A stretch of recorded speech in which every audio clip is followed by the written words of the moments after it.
avoir une idée de la taille du territoire? Quelle taille ça fait à peu près? 26 000 km². Voilà. 40 Ça, je vais vous demander en fait. Je vais Alors, vous demander, en fait, 40 ici, donc quoi, 200 ici, 200 sur, kilomètres. voilà, sur de 40, de 30 ici jusqu'à, on va dire, 50. Hein. Là, vous avez 40. C'est 40. Hein, Ah voilà, les 40. Ah ben voilà, oui, voilà. Et ça, je vais vous le demander en fait pendant qu'on va faire l'interview. Je vais vous demander l'exemple de Dijon-Beaune. Oui, Je trouve très intéressant en fait. Du territoire en fait. territoire, oui, oui. Donc, Voilà. Dijon-Beaune, ça serait de où à où là sur la Dijon-Beaune, c'est ça. Voilà, Voyez. et ça serait bien que vous Voilà. m'expliquiez comment vous posez la question, vous allez me dire. Voilà. Voilà, Gaza en fait, cette petite partie-là, c'est comme si vous agiez de Dijon. La population de la Bourgogne, sur Ça donne une La idée. Côte d'Or, c'est 8800 km². Voilà. Gaza, c'est 400, c'est 387. 22 fois.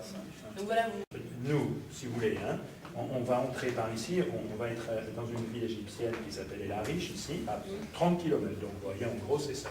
Hein.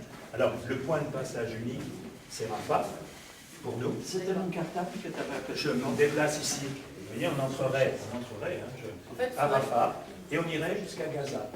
Et les pacifistes israéliens, plus les quelques internationaux, essaieraient de rentrer par Erez, qui est le poste le plus près de Jérusalem, et ils essaieraient de nous rejoindre ici à Gaza. Allez, ça tourne. C'est parti. Alors en fait, j'aimerais que vous m'expliquiez ce que représente le territoire de Gaza par rapport à chez nous. Eh bien, c'est assez simple hein, comme comparaison. Vous voyez, de là à là, 40 km, c'est Dijon-Beaune. C'est Dijon-Beaune, 40 km. Et puis, vous imaginez, de part et d'autre de la route nationale, 3 à 4 km. Et ça fait 8 à 9 km de large. Sur ces 380 km², 22 fois moins que la Côte d'Or, vous avez la population de toute la Bourgogne, environ 1 500 000 personnes, qui vivent ici, un blocus, sans eau, sans suffisamment d'eau, sans médicaments, et en manquant des plus élémentaires des produits de première nécessité. Et vous allez partir d'où? Et votre marche, vous pouvez me montrer un peu ce que ça va vous représenter? Alors après s'être rassemblés avec les autres Français internationaux dans la ville égyptienne d'El Arish, à 30 km de la frontière, nous allons essayer d'entrer à Rafah, le fameux poste frontière dont on connaît les tunnels. Hein.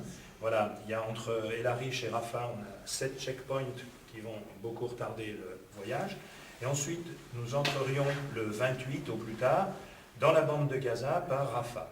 Parallèlement à ça, par le nord, des pacifistes israéliens, des Arabes palestiniens et quelques internationaux vont rentrer par Erez, ou vont essayer de rentrer, de façon à ce qu'au terme de nos marches respectives, on se retrouve le 1er janvier ou le 31 décembre, ça c'est encore à voir, pour faire une marche symbolique que les Américains de Code Pink ont appelée la marche internationale pour Gaza, Gaza Freedom March.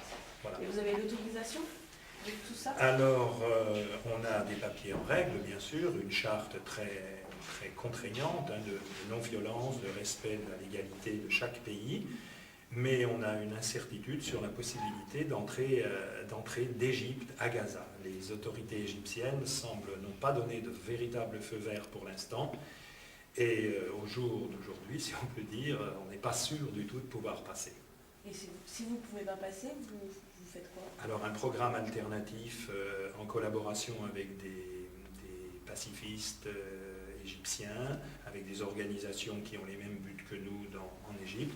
On va essayer de faire un programme, des rencontres, des contributions avec les personnalités internationales et les organisations qui souhaitent concourir